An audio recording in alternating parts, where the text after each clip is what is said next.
least one member of the organizing committee has been arbitrarily planted at each table. They are there to answer questions should you have difficulty understanding our letter number system. In consideration of your no doubt corroded IQ, just ask and they will tell you where to go. And if there have been any conversions since we last met, they will point out the direction in which Mecca lies. About 10 minutes, I guess, to dinner, so stand by for the bell. More enunciations later. Make sure you've got your ticket and you know where you're seating.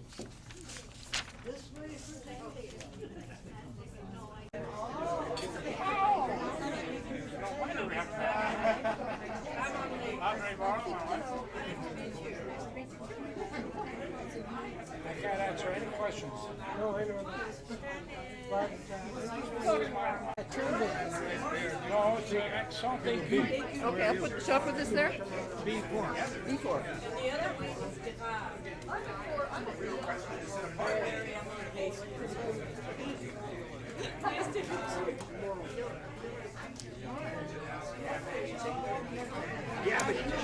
Oh, thank God. Can we invite the bar people to come along and have a seat so we can move this thing along? There's a glass of wine already. But I might take it. Are you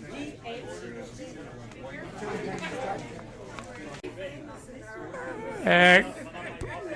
I don't know how to get you to move. That's terrific.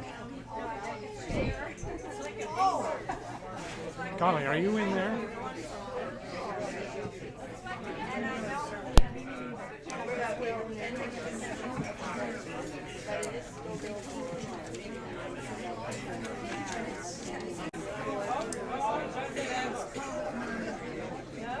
Okay, I think if you gentlemen could break up the conversation and take a seat, that would be splendid.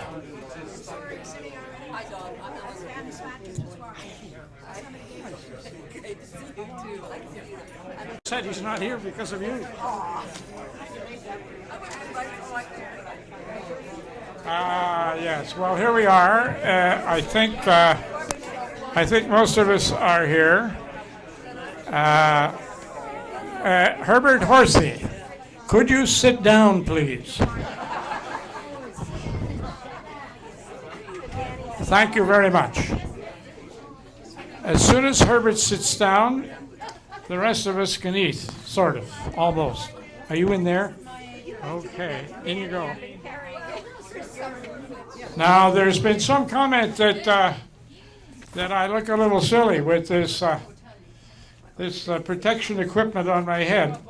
But those who feel that way obviously weren't members of the organizing committee. I had forgotten that at the Opportunity Class, everybody thinks for themselves. Indeed, some also think for everybody else and do so out loud.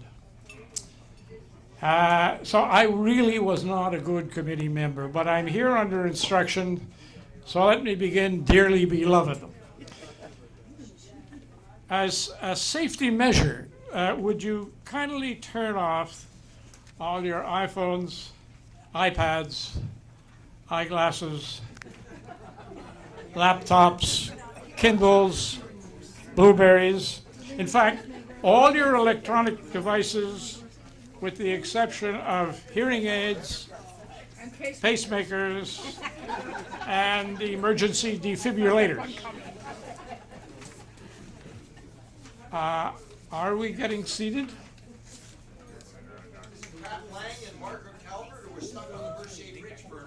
Well, all the more reason to give them a glass of wine and get them a seat.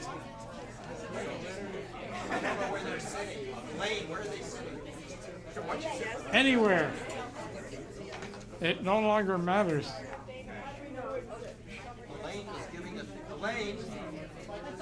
Mark? Mark, put them anywhere. Donald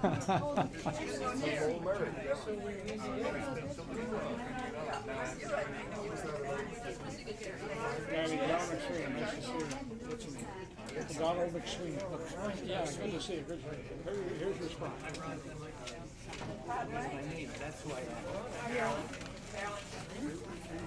Hello, I'm with him. I'm Mrs. McSween, yeah.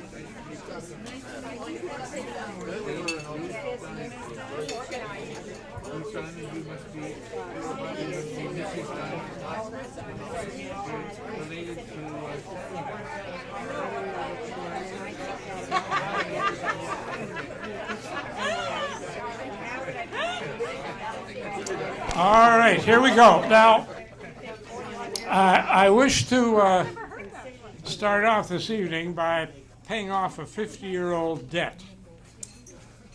My mother saw to it that I got into the OC. It certainly wasn't my IQ. What she did for old Baldy, the late Arthur Lang, I never wish to contemplate. But she retained a nagging and well-founded doubt that I had what it would take to benefit from the program. Until that is, that Dan Slatkin laid the province in the high school leaving exams. So why didn't you? Was how she greeted the news. Which might sound negative, but not if you were me, and not if you knew Martha. For the first time in her life, she had to admit that I was not the piece of perfection on which she had been counting. The pressure was off. So today is my first chance to pay my debt to Dan and congratulate him 50 years later on his examination writing skills. Who's it, me? And I do so, I'm sure, on behalf of all his classmates who could henceforth hide behind the incontrovertible proof of the superior intelligence it took to gain admittance to the Opportunity Class. But what to give Dan? As Stan Diamond often says, a no-brainer. So, Dan, from all your fellow opportunists, the Elmhurst Dairy All-Bringer Award, not just a measly quarter pint, an entire quart of chocolate milk. To you. And Right, served for Dan. should I make my Not now, I'll call on you later. Sit down. So now, to welcome you officially, the reluctant chairperson of the OCOC, the Opportunity Class Organizing Committee, Mark the Bunter Berkowitz.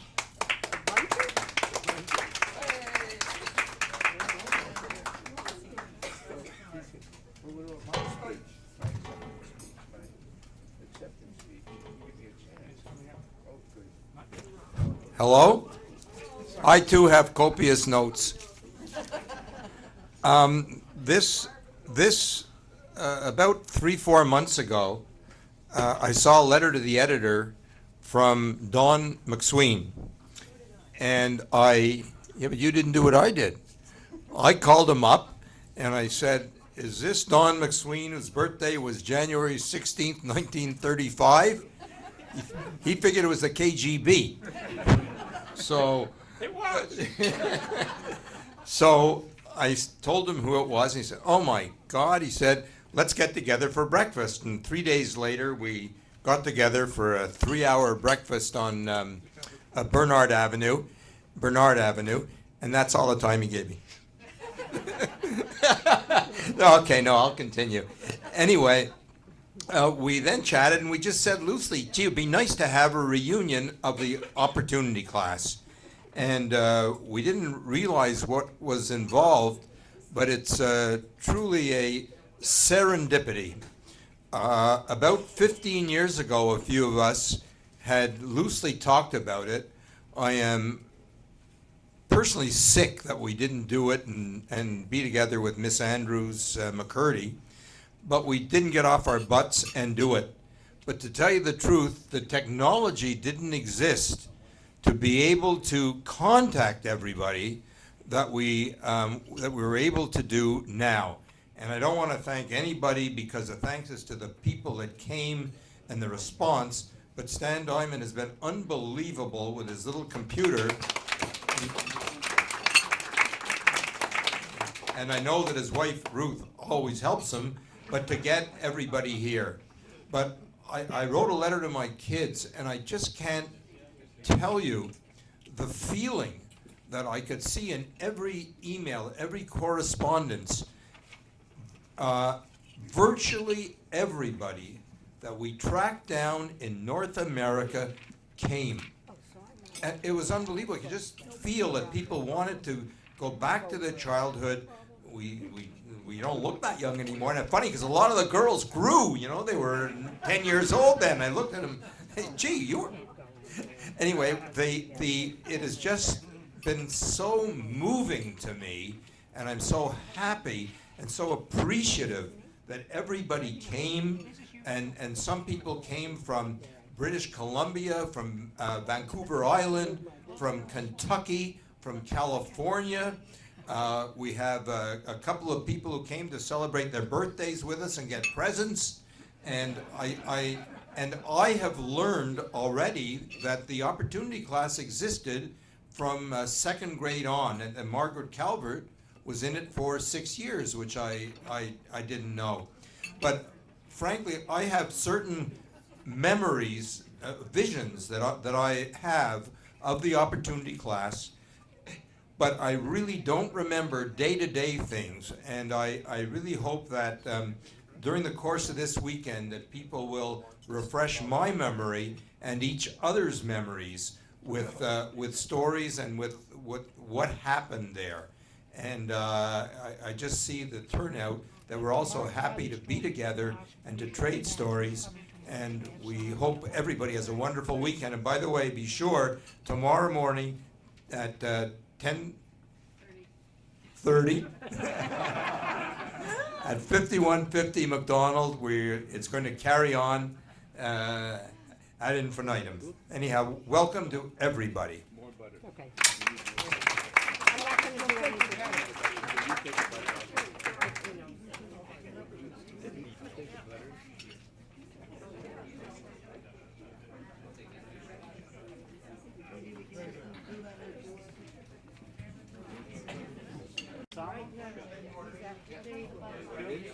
Oh, that's right. You have a choice. So the waiter is now going to ask you to choose what you want. Is that right? Okay.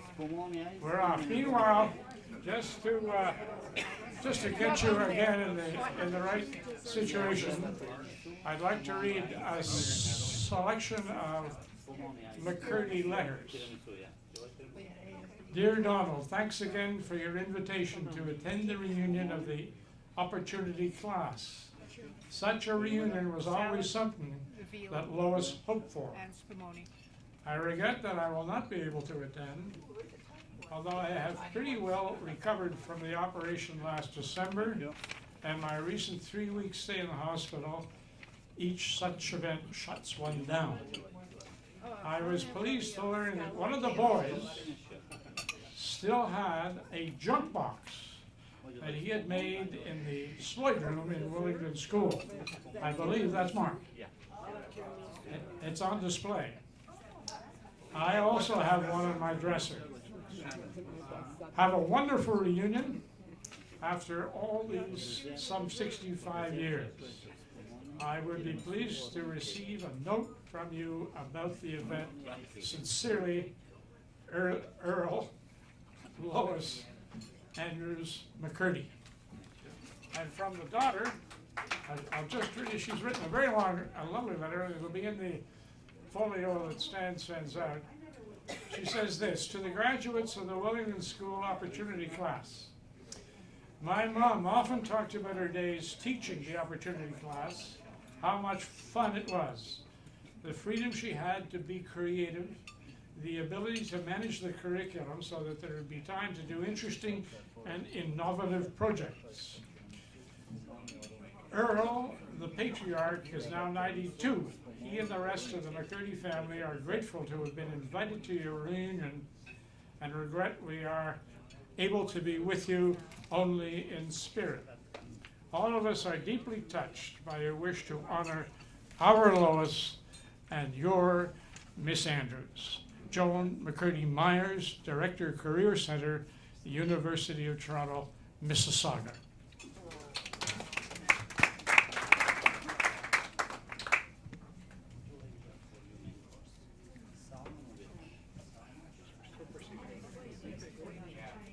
Carl Martin, historian, has been beavering away at the school board archives and the National Archives and wherever else you could think of in pursuit of the history of the enriched education program of which we are the beneficiaries.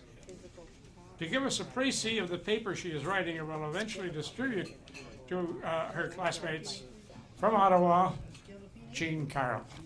I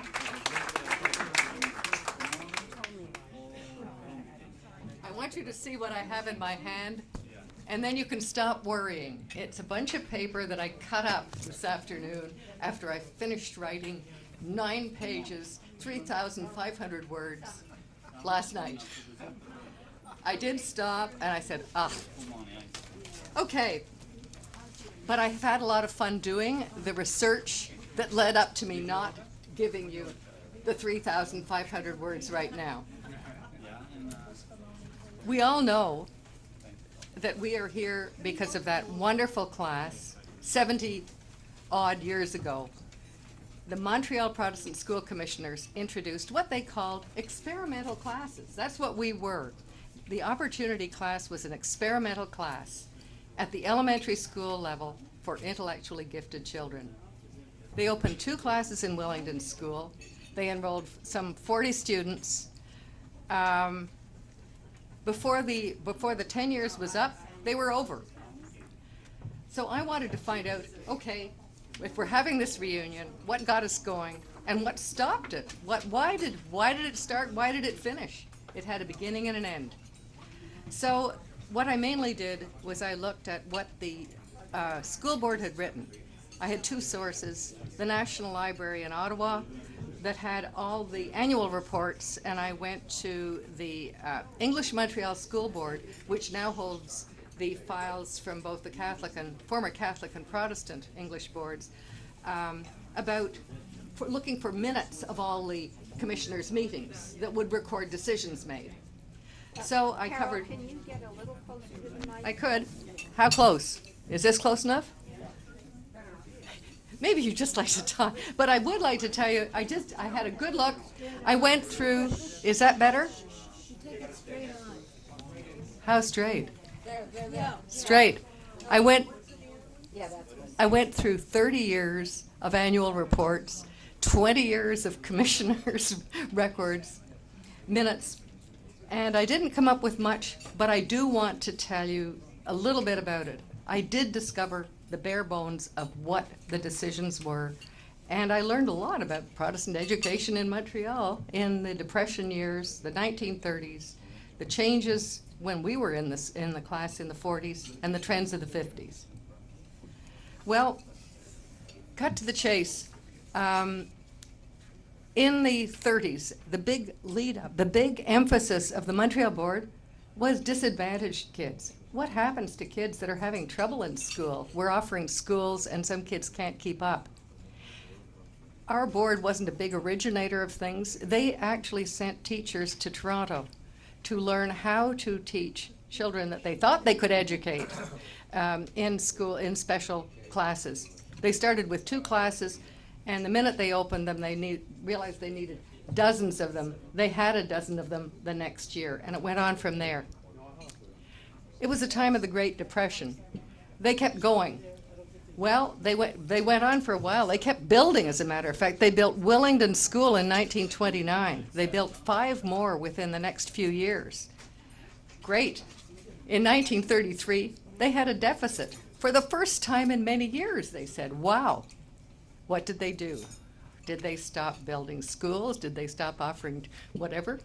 They cut the teachers' salaries by 10%. Yep. And they said there'll be no increments either. But they kept going. Okay, life went on. What happened next? The next highlight was, we're going to do a survey.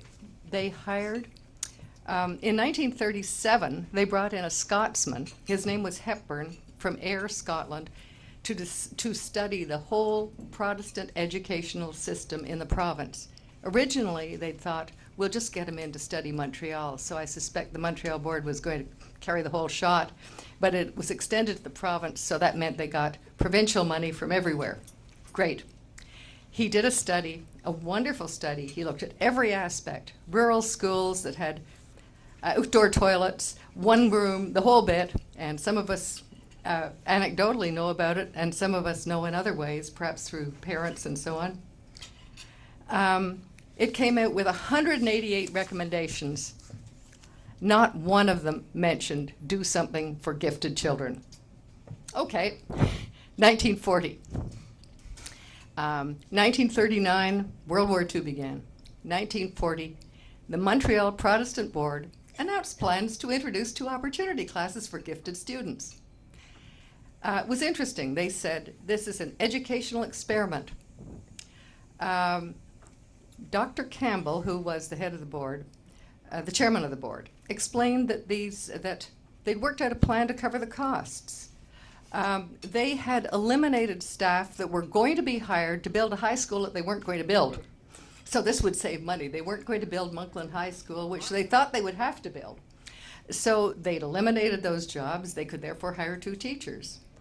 And not only that, they had a $250 grant per class from the central board for this. So they had it from the Director of Protestant Education.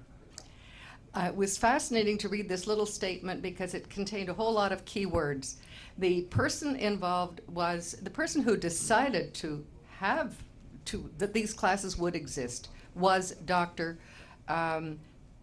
Percival, W.A. Percival, who was the Director of Education of Protestant education in the province. So the responsibility was not that of the Montreal board, it was the Director of Protestant education. There were lots of good hedgy words. It was experimental, they just do it. And it would, we would introduce them the next year. Well, they did, but they only commented on them 3 more times, and I found this fascinating. The next year they just said, okay, they're there. But what they did do was they said, intellectually gifted children, selected after careful examination from all schools in the NDG area.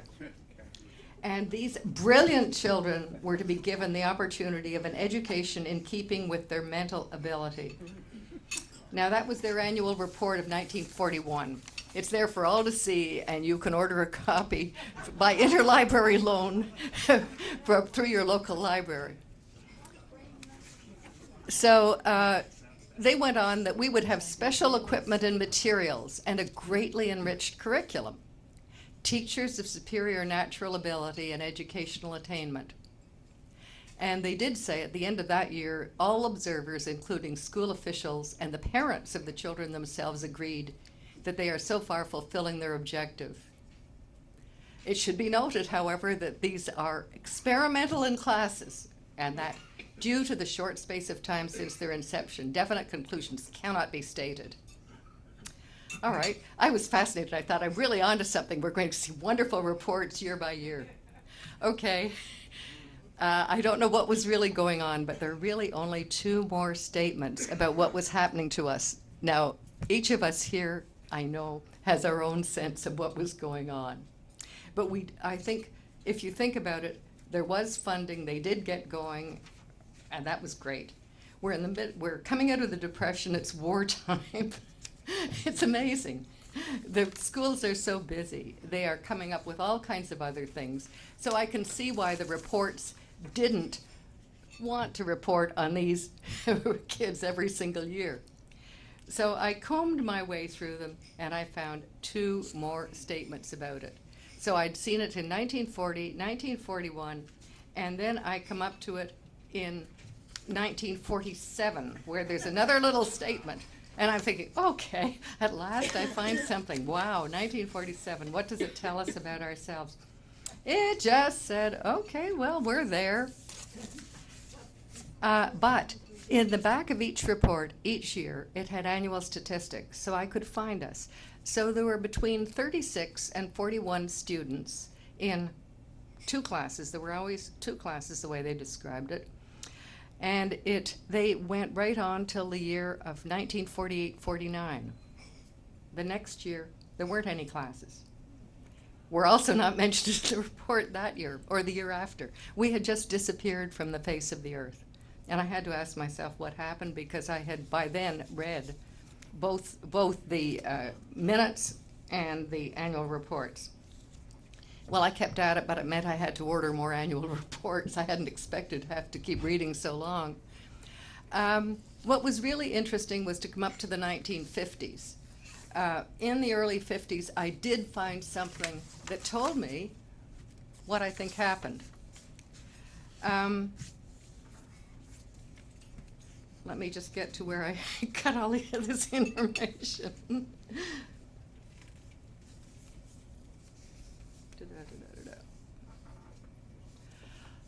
What really happened was we suddenly hit the back to the basics movement. We got into 2 things happening. 1947, I found a report that mentioned the classes existed. And they mentioned that in addition to classes for handicapped children, they had classes for intellectually gifted children at Willingdon School, a limited number of brilliant children selected by careful examination, 20 children, a rich and varied curriculum. But there was nothing after that until I hit the 1950s. And I found a number of things in the 50s. I found priorities changed. I found a back to the basics movement in education. And I found another little gem. In 1954-55, the board reported that year they thought it was time to provide again for intellectually gifted pupils based on a study undertaken by a special curriculum council of elementary principals. There were some key words in it that I found really interesting and I thought might relate and we'd think about in terms of our own experience. What they mentioned was, depending on the circumstances, an interesting note in the report dealt with the identification of the intellectually gifted pupils. In the identification of giftedness, the importance of celebrate all the teachers when we came up with the list of our beloved teachers. Some of us had a little difficulty with one of the teachers we had towards the very end of our experience. I know I did with a teacher I had in grade 6 who didn't seem to be too pleased with me, and it was interesting to me to read anecdotally what other people in that same class wrote. I kind of saw myself as the person that didn't fit in with her, but there were certainly others that had the same problem. There definitely was a problem with the teacher. There probably was a problem with the class. At any rate, I think we had become a very cohesive cohort, and I think that we were fighting back against something that was difficult for us. I also know that by then we had activist parent groups, we had community council, and I think that was a growing situation. So I think these keywords tell us the class didn't exist in its own world. We have to look at the rest of the world, and I think whether or not they're a new class, actually they were going to establish it in the mid-50s. We all know it's kind of a mainstream model for education. So we went to a class, they stopped it. They may have stopped it for other reasons. They had huge priorities for doing all sorts of other things. We had a wonderful experience, and just looking around me tonight and hearing from classmates, I think we all valued that experience. So I learned very, very small amount of things going through all of this, but I think we've learned a lot through being in the class together. There you are. Thank you. And it's more than 3 minutes, Good job. Now, you can probably detect in the background that at the organizing committee, there were 2 points of view on policy for this evening's. There was, I guess the easiest way, there was the intellectual group who were looking for a serious seminar on the pros and cons of enriched education. And then there was the even more intelligent group who wanted a party. The net result was that we fingered Jean Carl for one half of the policy, and we figured the rest of you would contribute to the second half of the policy. So from here on, it's a party. And thank you very much, Jean Carl. We all look forward to seeing the written piece and find out what we're all about and why. I think the soup is being served, so I'll sit down. Bon appetit. What about my? Oh, wait, I'm sorry. Slatkin has been on my back ever since I gave him the chocolate milk. He wants to acknowledge the gift, and I think he thinks it's an election to some officer or other. He wants to make an acceptance speech. Here he comes. Well, I want to Right, do it. here's the microphone. I want to say something that I want to say rather than what Don McSween wants to say. What I want to say, first I'll make it brief. I have one question. How many people in the audience own a copy of the 11th edition of the Encyclopedia Britannica? 1, 2, 3. Anybody else? It's on. Okay. It's on the computer. No.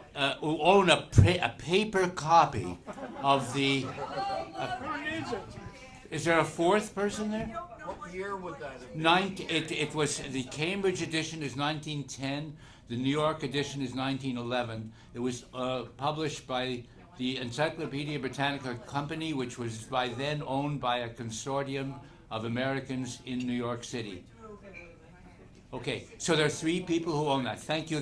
I appreciate knowing that. The second thing I would like to know, I have made 2 photographs from our apartment. One is of a bald eagle, which is the finest bald eagle photograph I have ever seen in my life. I made it, and I'm donating this to the Willingdon School, and it's framed. I framed it also, but I bought the frame.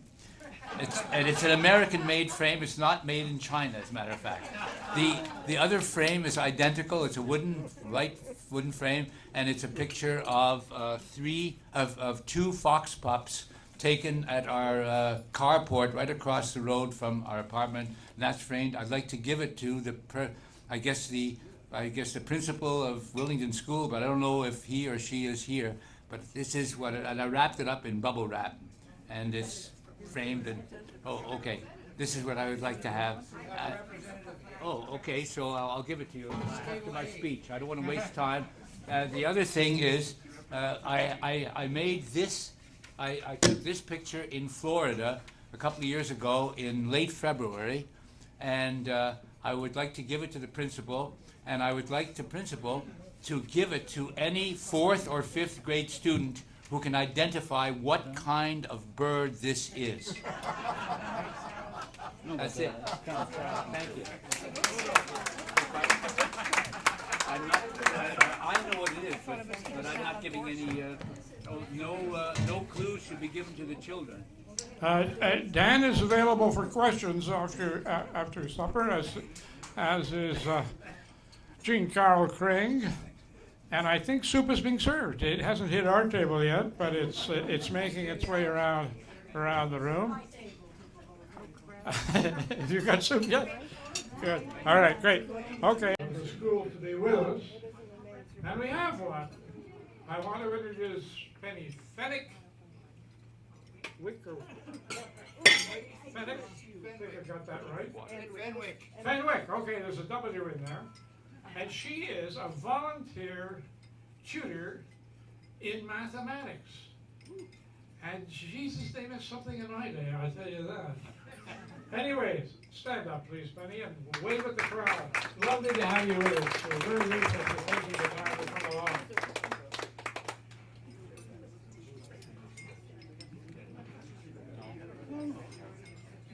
Can we have the bread back, please?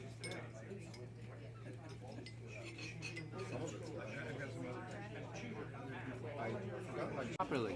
Thanks. Right, like that. You know, I'll do it better. Shoot, just 1 minute. I'll do it better at right angles. At right angles, like at right angles. That's great. Like that.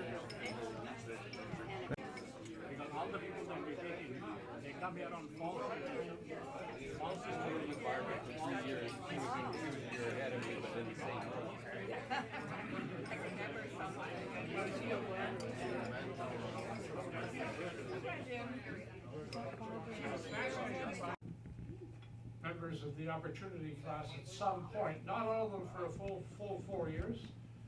Although I learned tonight that there was actually some that began in 46. Began very early, but in any event, the statistics are interesting. But the toast is to people who are no longer with us that went through the school, and some of the names you will remember, and some you may not. When I read the list, I had a smile on my face, basically, because the ones that I remember with all kinds of pleasure for various reasons. I'll just mention one. It was John Chalmers. I don't know how many people remember John, but we're sitting on the floor about 10:30 one day listening to the CBC children's broadcast, which was one of the privileges of our class. And I looked up, and by accident, I saw John, and he had gotten off his bum. He was on his knees and his hands, and he was walking quietly across the floor, moving around the circle of people. And I think it was Miss Andrews who saw this, and in a large stage whisper said, "John, where are you going?" And he stopped, looked around, and said, "I was sitting on crumbs and I had to move." and this is one of the things that has stood with me all these years as one of the most delightful moments in my experience. Anyway, I'm going to ask you to charge your glass or pick up a cup or whatever would look significant, because here are the people that Stan has been able to state are no longer, as it were, above ground. We had Deeks, Norman, Gailey, Norman, Hick, Emily, Kimpton, Lloyd Weldon, Burnfield, Arthur, Simon, Claire, Frank, Sidney, Storr, John, Chalmers, John, Clark, Herbie, Horowitz, Roy Martin, Menzer, Betty, and Fisher, Stan. Join me to tribute the people that mattered to us greatly at the time, absent friends. Thank you. Absent friends. I remember John Chalmers.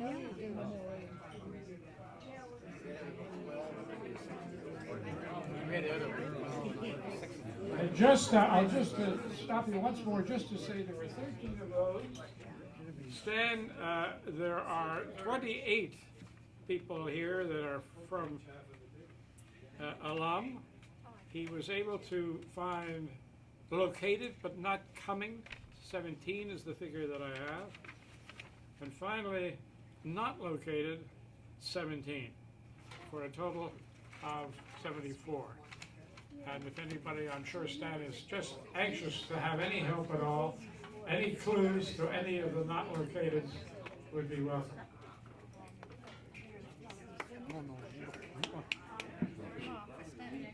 Oh.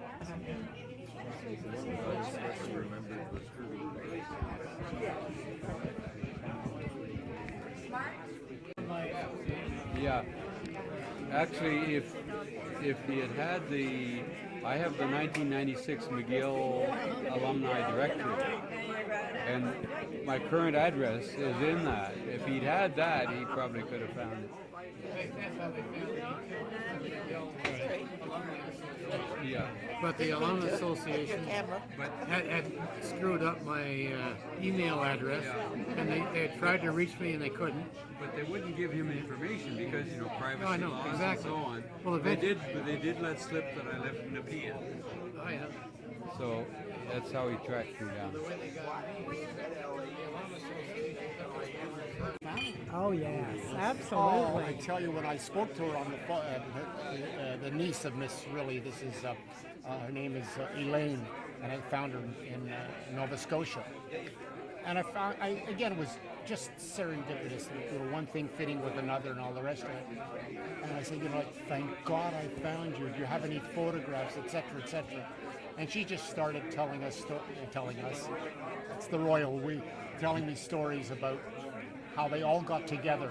She didn't have any children, but she and her husband, Andy Wynn, used to come to Nova Scotia every Christmas, and so they were very close family. So for her, Aunt May was somebody that very, very embedded in her mind, and she was so delighted that, you know, we were celebrating the opportunity class and the fact that her aunt was part of this. She died so young, just so terrible. Pardon me? I noticed that. She didn't live very long, did she? She was born in 15, she's 57. Yeah. Well, that is young. Oh, God.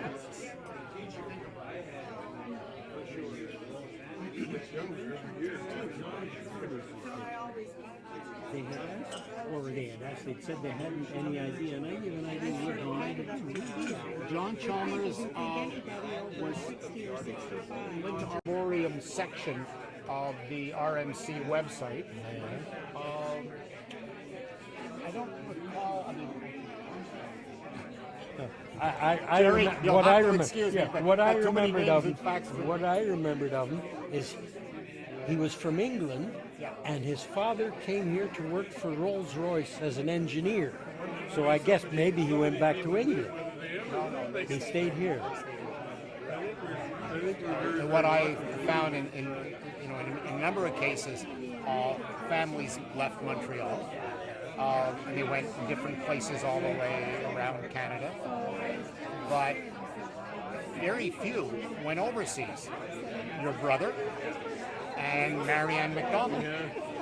Marianne MacDonald, who was yes, well, yeah, Barbara Bain went. Actually, and Nancy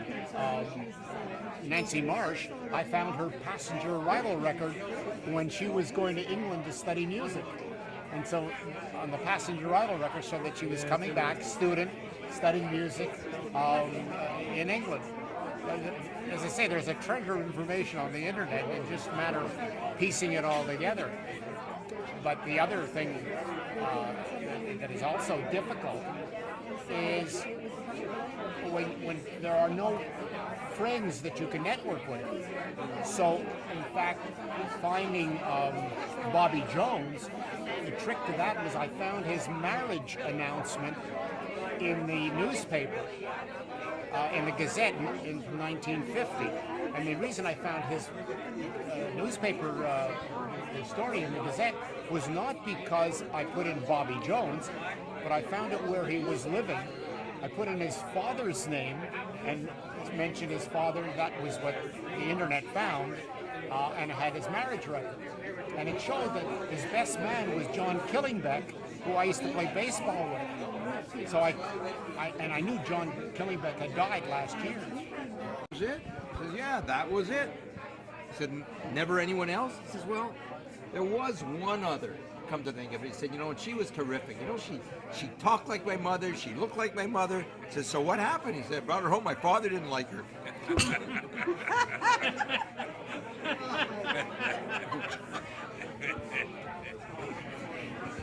I don't remember that. Oh, terrible.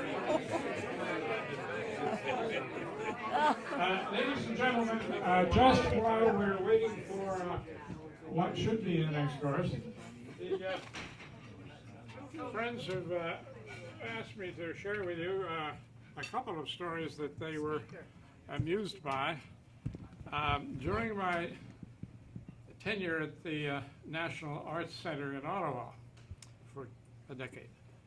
I had just gone to the center as Director General when the Queen of Canada was coming to visit, and Trudeau's office was interested in having a state dinner at the Salon of the Arts Center and a middle-of-the-road performance for her benefit and his guests.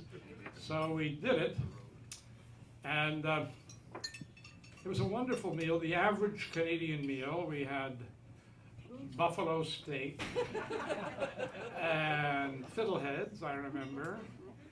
Alberta vodka, I also remember. But beyond that, I can't quite recall. But it was a wonderful meal, and then, having had the buffalo steak, we went into the opera for the performance, 3 artists, and the middle artist was the great Buffy Sainte-Marie, who sang her most famous song, "Where Have All the Buffalo Gone?" In other words, you cannot be too careful when you're planning things of this sort. In any event, I had spent the day memorizing everything I could think of that the at our meetings. You came up with. What was it?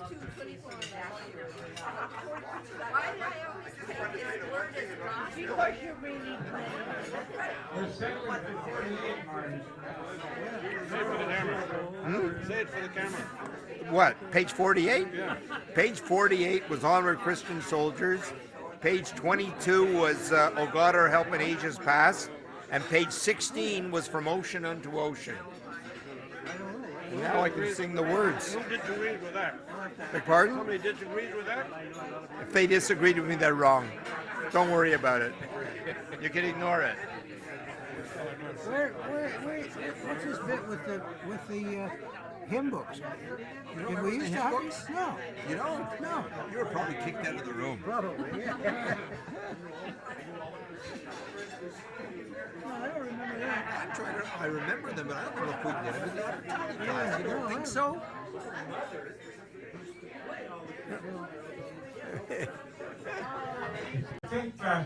I think for that answer, Mark deserves the first floor prize of the evening, a box of chocolate milk. Mark, for you. Anybody who can identify the page. You're still getting half points. Yeah, but ask him if he knows any more pages. Would you sing us? No,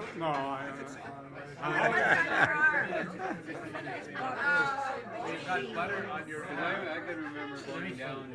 I took it was delivered in the girls. No, it's okay. It won't hurt.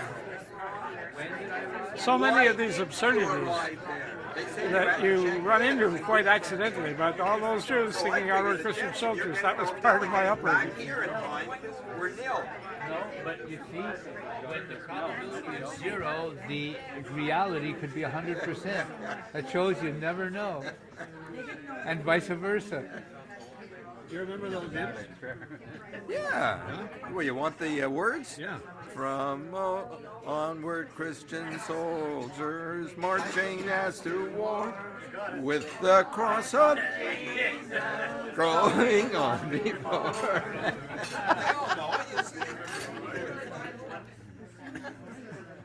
I remember once I got up, they had a speech or something at the Jewish General Hospital for something, and I got up and I said, you know, after public school, all the Jewish kids came out with arthritis, you know.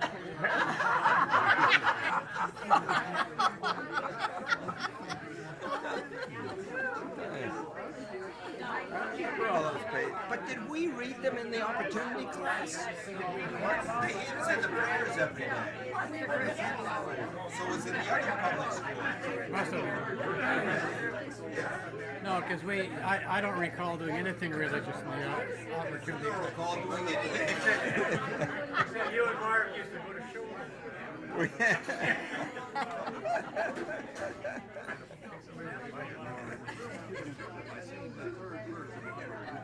I remember going to Stanley Diamonds in Woodlands. I think we had an opportunity class get together there.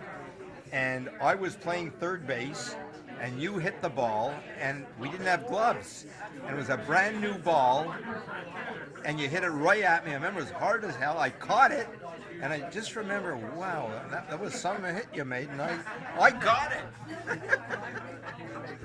That was the last Bottle. It was my favorite one too.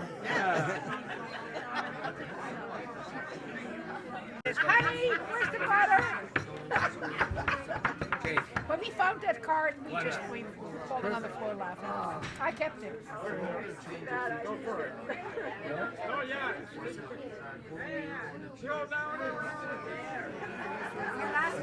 He only gets that much. Or somebody else may want. Right, I want to take a picture of both of you. I think the manager's with us. No, it's enough. Four for you, and then I'll take a picture. You drink that up, and then you'll. If I see you drink that up, you'll get We're one. not part of the group. But first, you have to drink You're part of it. Give a little bit. Okay, oh, yeah. Not necessarily spouse.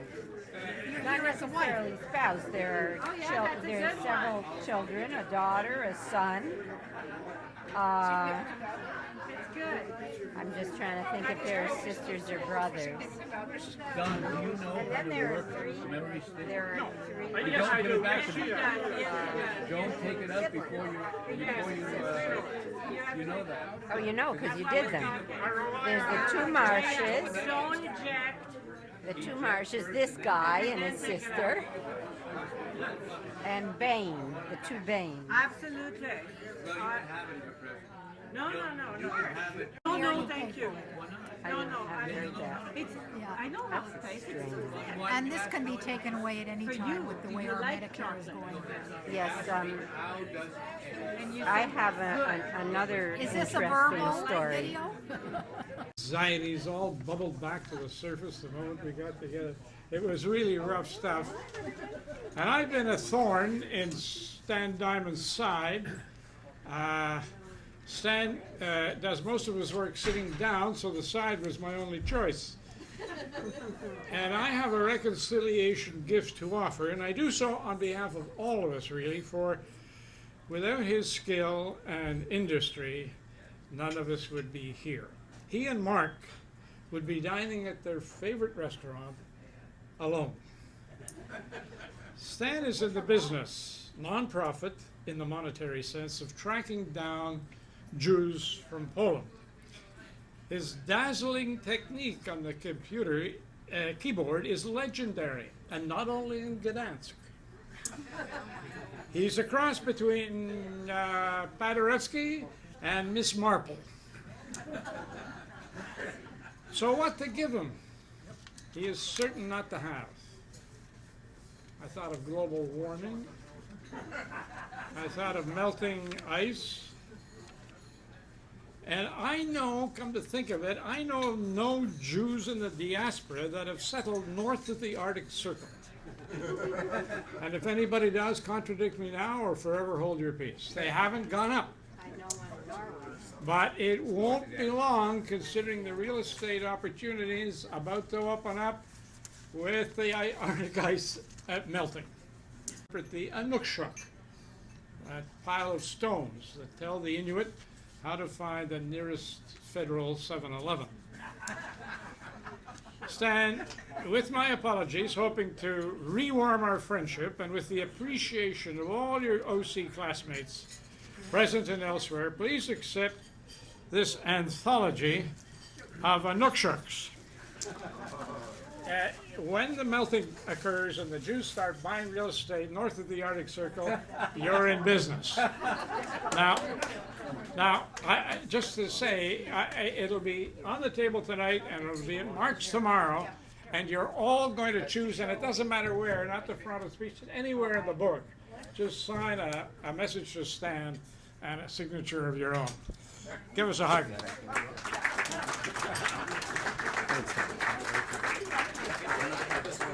Absolutely. Wouldn't you know, he wants the microphone. Oops. Oops, sorry. First of all, thank you all for coming. This has been a wonderful, wonderful evening, and it's super to see you all here. But I thought that I would tell one really story because it's something I've told several times before. My wife's heard it, so she has to look the other way or hear the other way. One day, we went down to the Montreal Museum of Fine Arts to be exposed to that wonderful gentleman, Arthur Lismer. And Arthur Lismer that day was lecturing on modern art. And he took a piece of paper and he started sketching something in charcoal. And he was trying to illustrate balance in modern art. And when he finished, he handed it to me. And I just had it in my hand, and dear Miss Riley said, "Oh, I'll take that."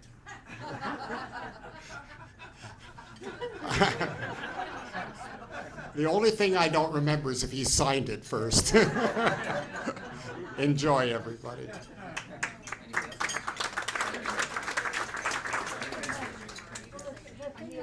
Okay.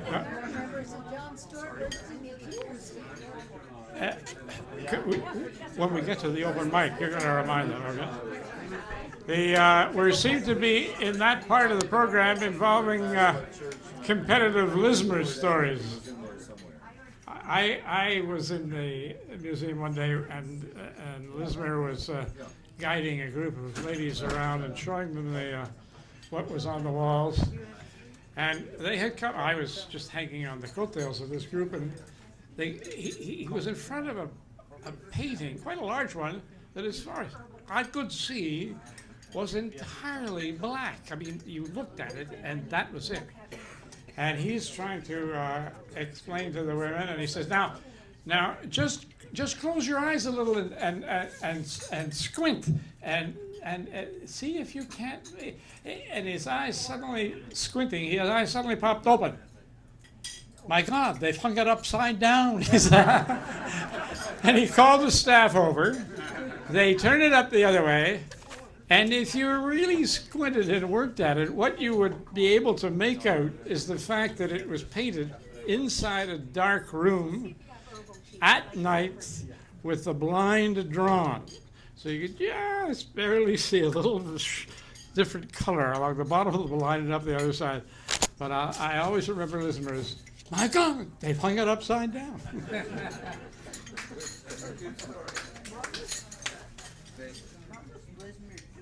He was the director of the museum, I think. Can I get an ice cream?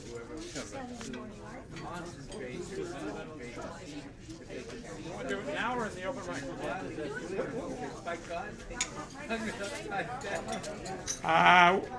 We're in the third Lismer story of the evening. Every time you say Lismer, I remember the pain in my knees on the gym floor trying to paint while you were. Come on, David. David Usher has sent us his own memory of Arthur Lismer at school. Can you get by there? Carefully. Okay. We're stepping your toes. Don't worry. Okay, there you go.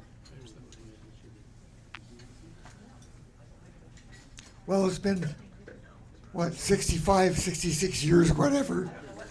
And we're all asking, what do you remember of Arthur Lismer, or for that matter, of anything else in the Opportunity Class? How accurate are our memories? Well, to start with, I had the essay I sent to everybody, I'm not sure you all received it or not, about my memories of our being students of Lismer's, was not completely accurate. I just recently sent I sent a re-edited version. For one thing, I mentioned in my original essay, Margaret. Is Margaret here tonight? Margaret Calvert? Any case, I mentioned if I mentioned a specific memory of Margaret saying, why do we start our little book about painting on page 2? And Lismer saying, questions, questions, questions. Lismer dancing a little dance step as she did it. And then he said, we start on page 2 because index page is page 1. Now, I don't know if Margaret ever said that. And so my the edition I just sent quite a few days ago, I think I'm sexist. I put down one of the girls asked a question. Who knows? But in any case, I do remember the museum, and just recently, it was 2 months ago, I was back at the museum, and of course, everything's changed completely.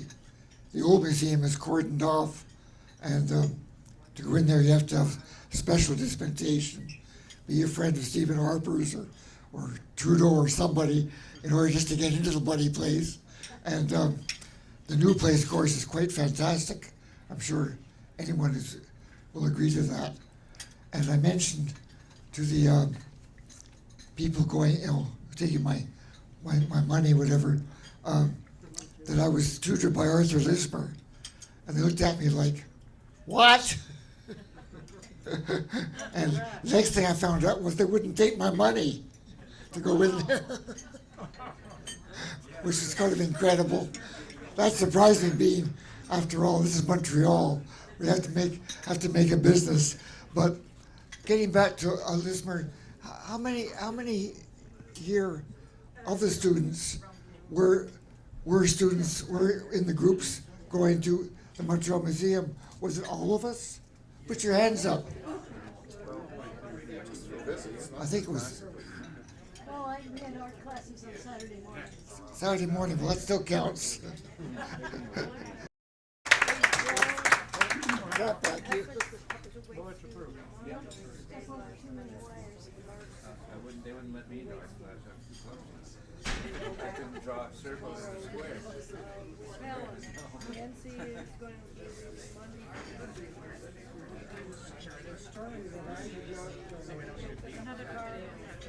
Daniel Slatkin. I entered grade 4. Phone number? Walnut 1045. Hey, a winner. That's it. I entered grade 4 in October, beginning of October 1943, and I finished grade 5 in the spring of 1945. Thank you. Thank you, and I very much appreciated the opportunity. So do we. Did everybody get his phone number? Right.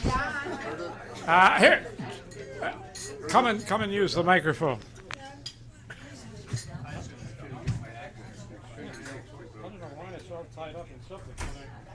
US, and when Mark went to Willingdon School, his number was Elwood 6825.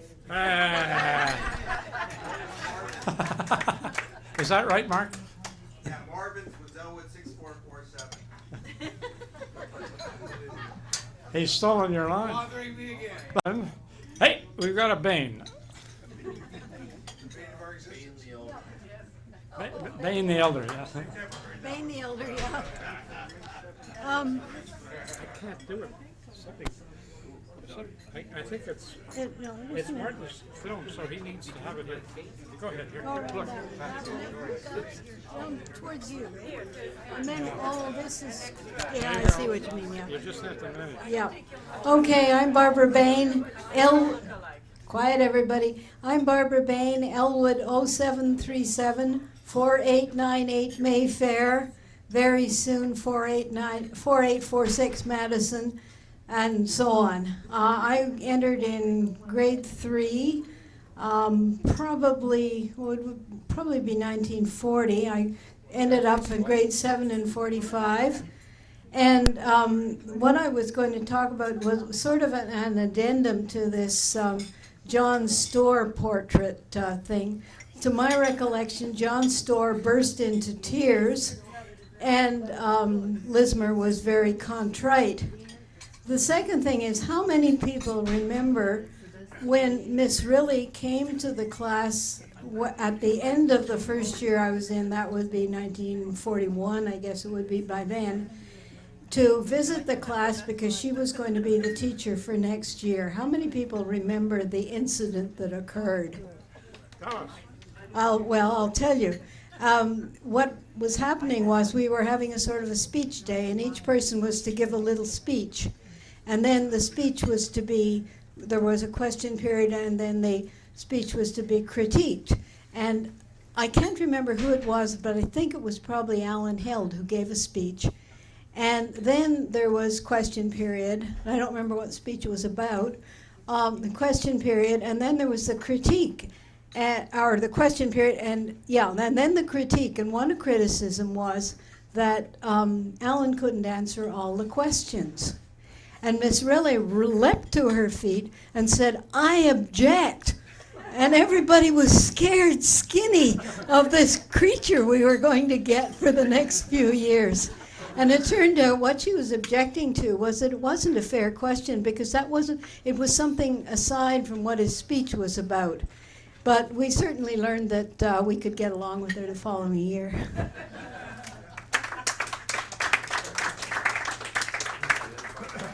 I think we'll just put it back in his folder.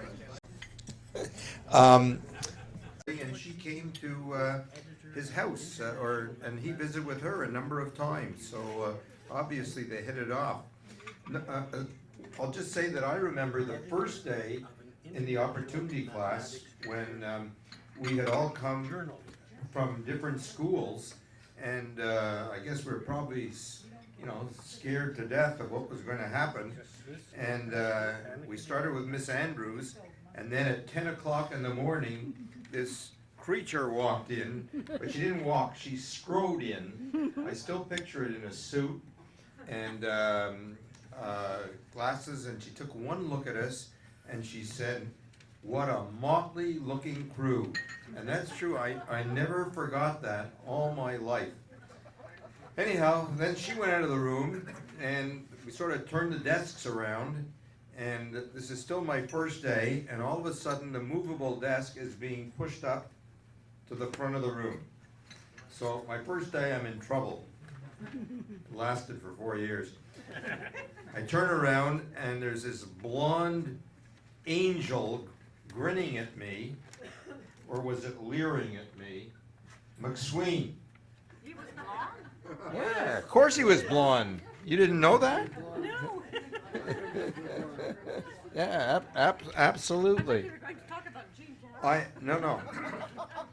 I'm ashamed to say that, I used to kid people and say, well, I used to have a photographic memory and now there's no film in my camera. But now it's so bad they don't even make film for me not to have in my camera. But I don't remember what happened day to day in the class, and that's what I'm hoping some people here will reach down and bring out to us. I do remember a couple of little incidents. One was we used to listen to stage 44, 45, 40, whatever it was, and I seem to remember the name Tommy Tweed. Anyhow, my parents, I was an only child, so I was pampered, and anyhow, they left me to babysit at the first time. I think I was 16 years old. No, I was about 11 or so. Anyhow, they left me to babysit, and we were supposed, for myself, and we were supposed to, and, well, it was the first time, so I didn't have any brothers or sisters. So we were supposed to listen to this program, stage 46 or whatever it was. So I was listening to the program conscientiously, and all of a sudden they interrupted the program and they said, "The Japanese have captured the atomic bomb and they're heading towards eastern Canada." So I turn off the radio, I panic, I call my parents, and they met me at the corner of Dakari, and I told them what happened. We go back to the apartment, nothing. Nothing on the radio about it whatsoever. I said, "Look, I'm not crazy. I heard it on the program." So next morning we go to school and they start to discuss it in the class, all these geniuses there, and they say the program was wonderful, and how they immediately said after that announcement, "Don't be concerned, this is just part of the program."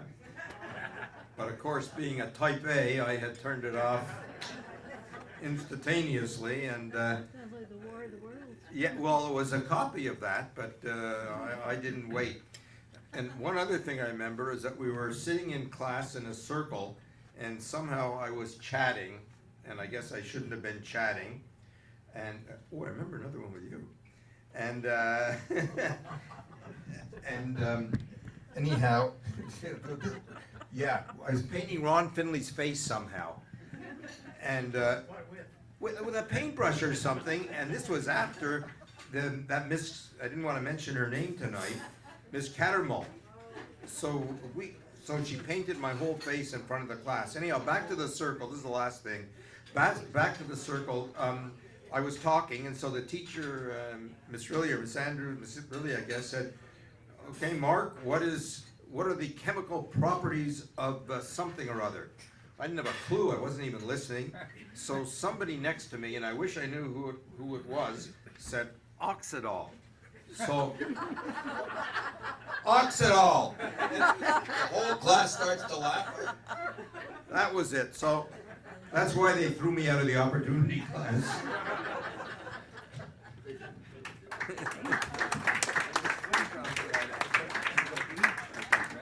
All right, the challenge is there. We've got to have a few more. Here we go. Hi, Don. Hi, Haven't Jerry. seen you in a long time. Yeah. Is that high enough, right? Oh, that's okay. I'll hold it. It's stuck somewhere. Somebody glued it on. I have a couple of memories of the opportunity class. Two were sort of side effects of the opportunity class. Number one, I walked into 4th grade, and there was a mechano set. Oh my, I fell in love with that mechano set. As a matter of fact, I think I really took it to be my own. So much so that I was allowed to take it home on weekends to play with it.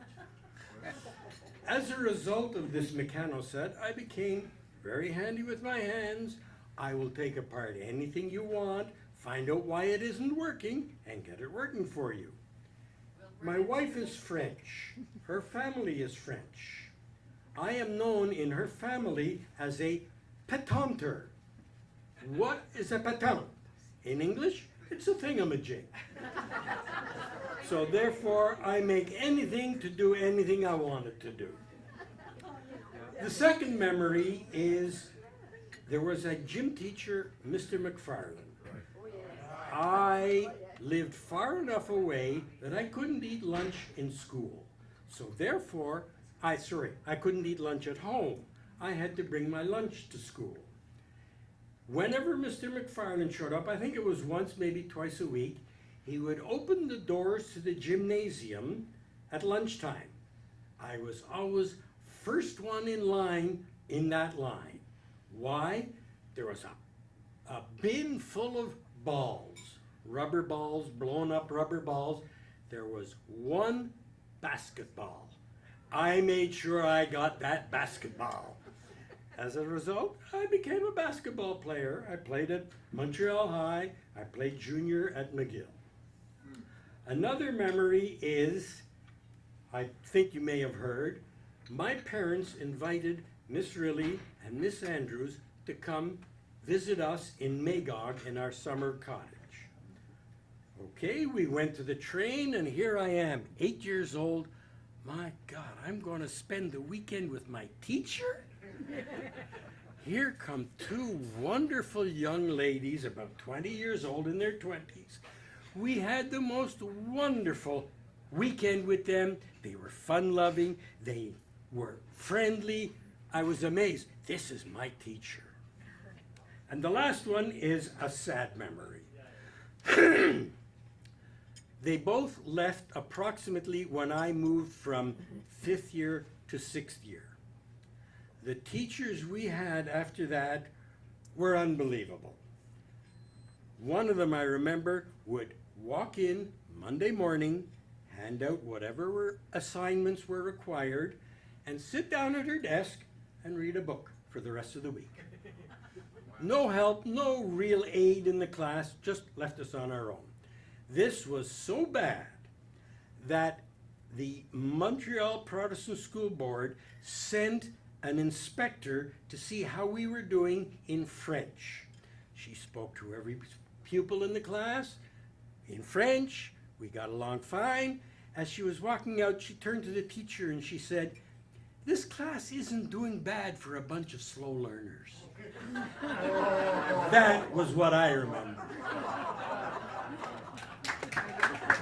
I second that one because I remember it. I remember that vividly. Jerry Hill.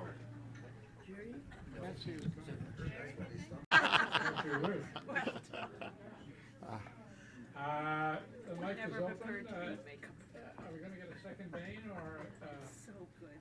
Nothing like two veins to make an evening. If we ever have to have a cheer, eh? Maybe we should practice. Ready? A, S, D, F, space, semi, L, K, J, space, A, S, D, F, space, semi, L, K, J. That's very good. I was a little disappointed. One semicolon. Anyway, memorizing the civil code, walking up and down a dirt road in the Laurentians with my great chum Harvey Orosky, we were astonished to discover an article that actually scanned. Only one, 1,134. Let me remind you. The lessor has, for the payment of the rent and the other obligations of the lease, a privileged right on the movable effects found on the property leased. You can't get more beautiful than that. In fact, we got so excited about it, we set it to music. Oh, the lessor has, for the payment of the rent and the other obligations of the lease, a privileged right on the movable effects found on the property leased. He can follow and seize elsewhere, even for amounts not yet due, the movable effects removed within 8 days without consent by you. By who? By you. Now that's pretty good stuff. Anyway, entirely because of my OC training, I managed the memory challenge of getting into law, and also, for my life, have been able to recognize scansion when I saw it. Oh, and one more very important thing. I had a father who was born on Willingdon Street in Montreal, Presbyterian parents coming out of Cape Breton. And he spoke French, and he did it only for one reason: for fun. There was no political or educational or intellectual effort. He just liked the business. He played the piano. He was the pianist for the McGill Mandolin Club, of all things. And he played that for fun, but he spoke French exactly the same way, just for the pleasure. And it was terribly dangerous. If you happened to be a French-Canadian taxi driver who stopped to ask direction when his dad was out mowing the lawn, you could be there for a good 10 minutes while dad, comment ça va? And I used to get on the 3A, which turned around at our corner.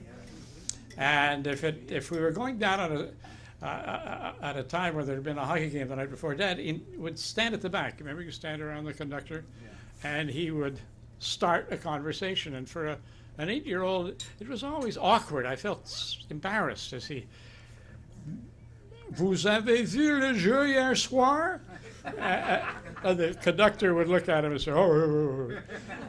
But I tell you the funny thing, within 3 stops, they were intensely involved in a French conversation about the hockey game the previous night.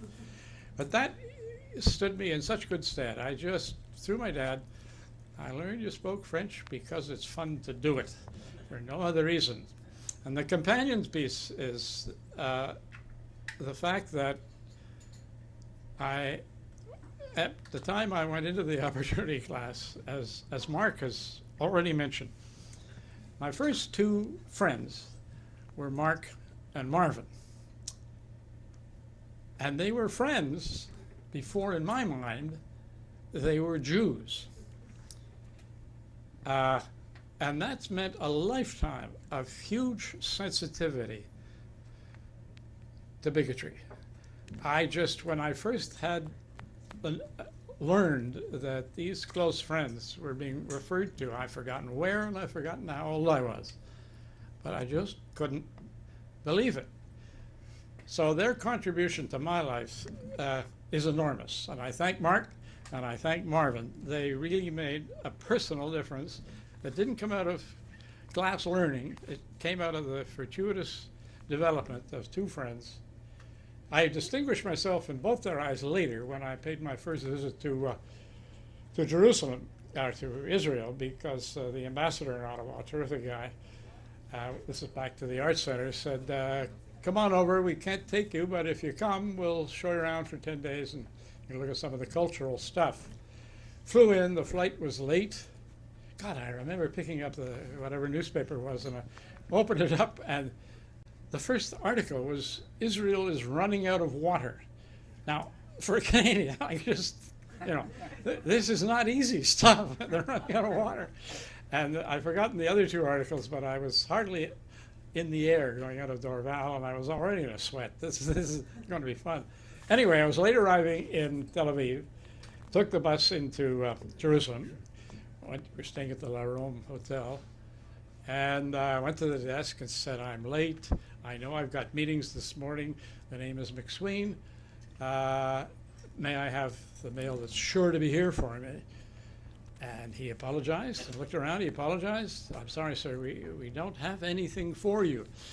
I said, you've got to have. I'm the guest of your government. They must have left the stuff here. This was the arrangement.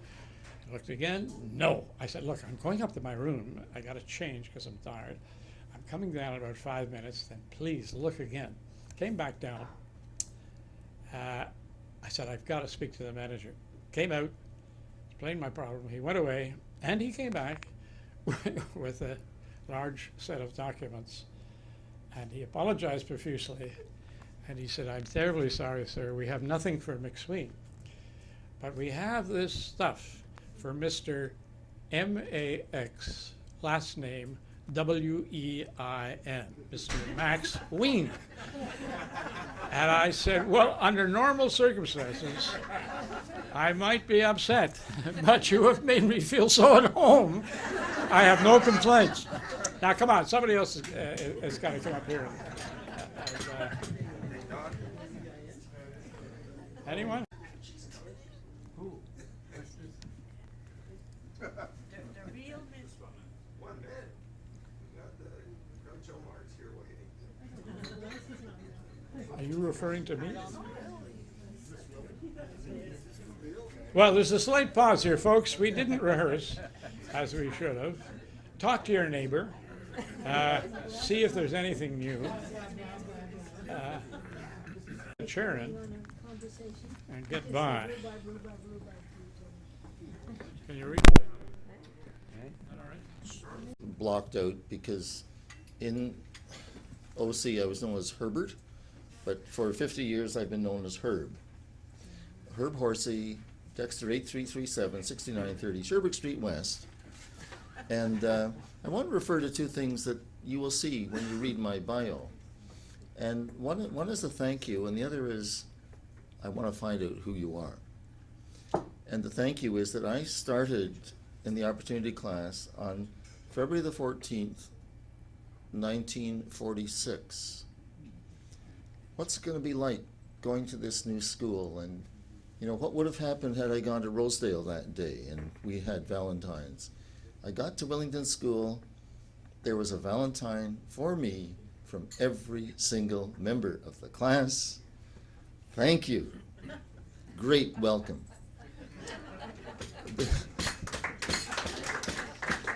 And the other thing I would like to say is that among, the great freedom we had, and this is a yell that has to do with typing. So we could type, and we could choose when we wanted to type, right? We could also choose when we wanted to play chess. It didn't have to be in recess. If people wanted to play chess, they could take school time to play chess. And I think I learned a fair bit about chess. I learned enough that I could stave off losing for up to 2 hours, but I never, ever, ever won. So who amongst you are the people who beat me at chess in 1946 and 47? Herb, I hate to tell you, I just lost to my 6-year-old grandson. Okay. Are we ready? Yeah. All right. A one-candle event. Yeah. Yeah. Ready? Yeah. Ready? 1, 2, 3. Happy birthday to you. Happy birthday to you. Happy birthday, dear Eleanor. Happy birthday to you.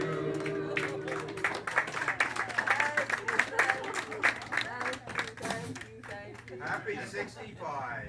And holding. Stan, just sort of, do you know now when everybody will get the biographies that you're going to produce? Roughly. But I shared it with the rest of the committee, and as you know from the reaction, it was, this is wonderful because we're all brought back together to that moment, that time when we enjoyed, things so much together. But what I wanted to say to you is that the plan is to create a PDF file with all the bios and memories, and we'll be sending them out to everybody. And those of you who don't have email, we'll make some other arrangements.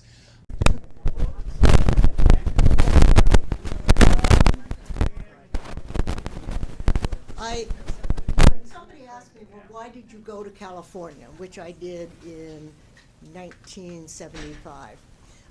I'd already become a lawyer. I was working in legal services. I had begun to learn Spanish, though I didn't know it very well.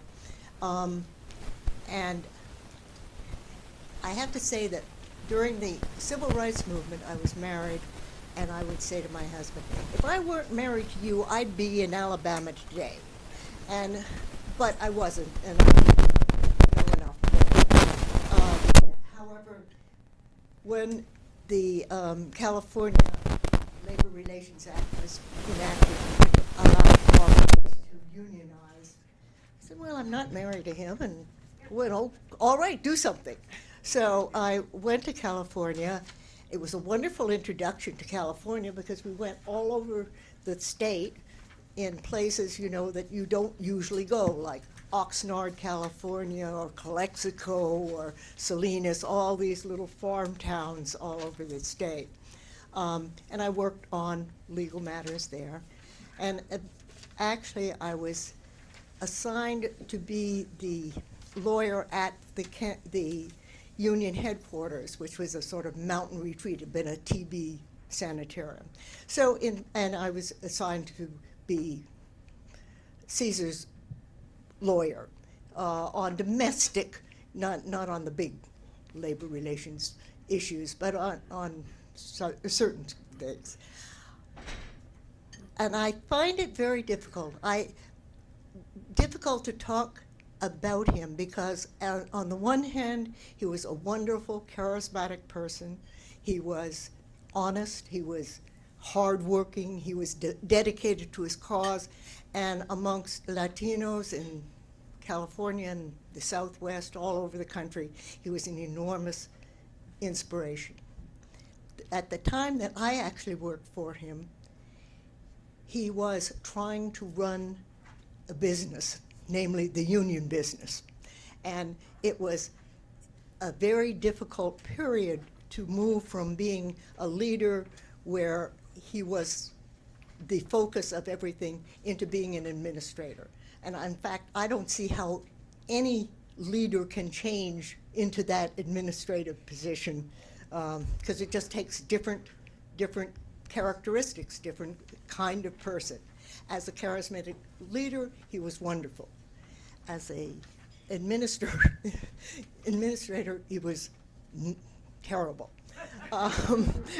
And I feel, I really didn't want to talk about this because I feel like it's nitpicking, or I certainly don't want to bring down his image, but on the other hand, there were and continue to be real difficulties in translating this charismatic, this really idealistic movement into something which continued, grew, and solidified. And I would like to say that, in fact, it has gone on. The inspiration has gone on, for 2 or 3 generations now of Latinos. But in fact, the union movement, which he tried to develop, has not. You know, I don't know that that's an inspiring story, but it is sort of the reality of idealism and being able to keep books and that sort of thing coming together. And it needs both sides. You know, so that's what I have to say, I guess.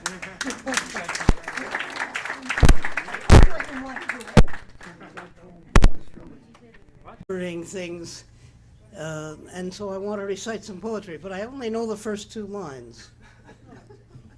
That's despite that wonderful course I took in graduate school of Archibald MacLeish, one of the high points of my life. But he didn't deal with this kind of poetry. Do you remember we had to memorize things? Yes. And I used to be able to recite 2 very long things. And I don't know which one you'll be able to help me with, so I'll start with this one, which was, are you ready for this? It was not the high point of culture in the opportunity class. It started on one dark night on Lac Saint-Pierre, the wind she blow, blow, blow. And the crew of the stared and ran below. That's it. Oh, no. No, come on. There's lots more. Nobody knows the next line? Oh, come on. We got 2 more lines. Bye-bye, she blows some more. When she blow on Max so long as they on shore. she blows some more, right? Yeah. That's right. That was the end. No more? That is terrible. How about one that began as a bilingual poem? I think I used to know it both in English and in French, but it began, Jean Gilpin était citoyen of great and wide renown. Nobody? Well, you've now heard my poetry survey from the opportunity class. I mean, don't go away, you've just automatically won the poetry prize.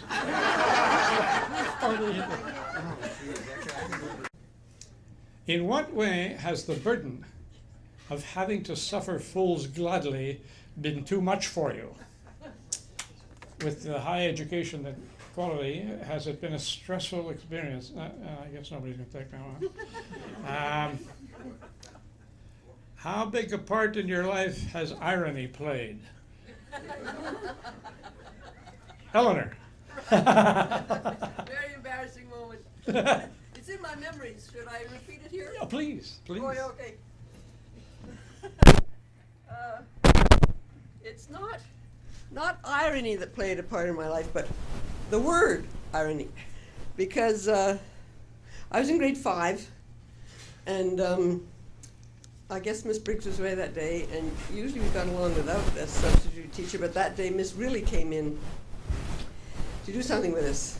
And I can't remember what she did with us in class, but the homework was to look up in a dictionary and come back in with the meanings of a number of words, which included irony, and also sarcasm, and also dogmatic, and I don't remember others, but many in that genre.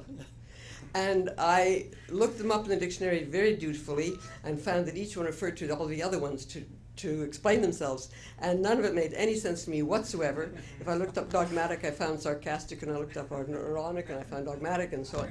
So I came in with my homework not done, and I was very badly seen by Miss Riley for having not done that homework. And your life has been up ever since. That's right, that's right. Marsh, you've won the prize for the most informative this evening. Would you come and, if you wouldn't mind coming and collecting, and if you don't drink chocolate milk, just a little vodka in it,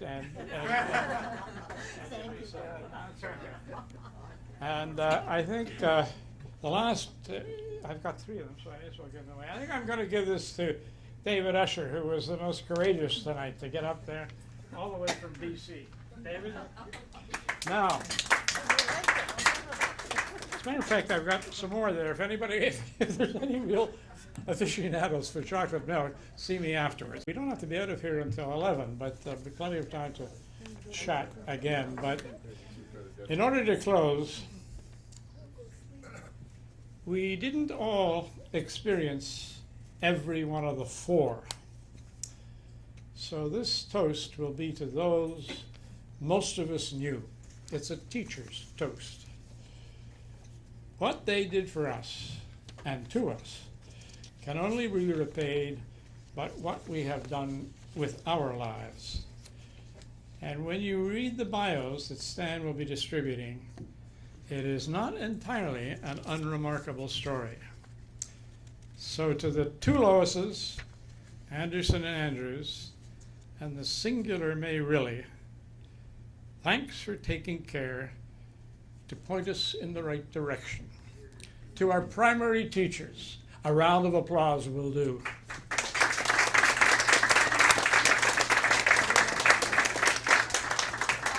I want to add Miss Briggs to that list. Miss Briggs, Yes, right, Miss Briggs. good. Was she opportunity? She was when you were moved on to grade 6. She married him, and I visited them in Florida, where my parents were staying for the winter, and we had a delightful evening at their place on Sanibel Island. Oh, lovely. He was in theater, and at one point, I think it was after I was in 6th grade, they were going to start a local community theater for children. Mr. Rittenhouse was, and some of us went from Miss Riley's class to try out for parts to be in this. And I just now remembered, at the time I went to try out, I had long braids that came down to about there. But of course, I wasn't going to keep with that childish nonsense. By the next year, I had it all cut off and had a little perm, and I remember Mr. Rittenhouse just being in despair over this particular mistake.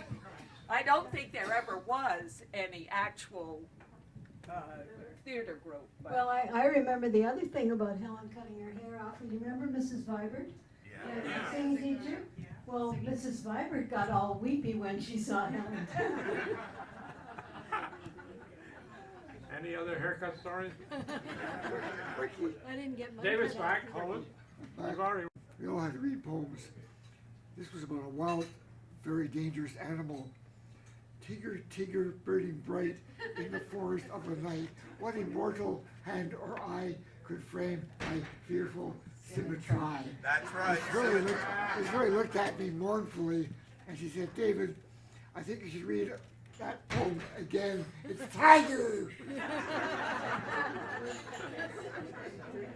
I've just realized I brought some equipment just as a defensive maneuver in case things got a little too hard to control and moderate tonight. But I have no real use for a baseball and a bat, but Mark does. He's one of the great ball players in our class, and he will remember the girls' rule: T-ball, batting the T-ball as long as he lives. Mark, yours. Well, hold it. Eva. In Eva's memory, or she had two things, and one she said she doesn't know how because she wasn't particularly athletic, and she was playing baseball, and she took a terrific swing, and she struck out. And she says, but Mark said, you look good striking out. I probably would have said like Babe Ruth. I'd say Babe Ruth looked good striking out. Thank you, John. I would like to hear one other thing. Martin, I would like you to talk about... And I know many of us learned to play string instruments with him, and it was a great, important part of my years, those years at Willingdon. Didn't he teach us to make recordings? Well, I have to confess that the Duckworths in my life are bad news. They lived down on Westville, if I remember right. There were three of the damn people down there. They all played brilliantly, cellos, other instruments, fiddles. And the thing was, every Christmas, we, along with I don't know how many others, would get a Duckworth newsletter. And my mother would insist on reading it aloud Yeah, my mother just. To myself and my father. Those are the only two listeners. And every so often she'd look up at me with a sort of a, what's the matter with you, Charlie? Look at her face. But the Duckworths were a bane in my life as long as I knew. What were the Baines? No, the Baines were a plus. They lived on much with us, I did, and that was distinguished enough. We lived on Benny. Don? Yeah. Ask how many were only children, I'm curious. In what? How many were only children? How many are only children? Not now, but then. Are you only children? Only child? What do you mean, no? That's all? Dan is. How many what? Dan is. How many were elderly? You're There's curly. chocolate milk over here. I would want to take. What? The wind she blow like hurricane. By and by she blows some more. But you can't get drowned on Lac Saint Pierre so long as you stay on shore. That's great.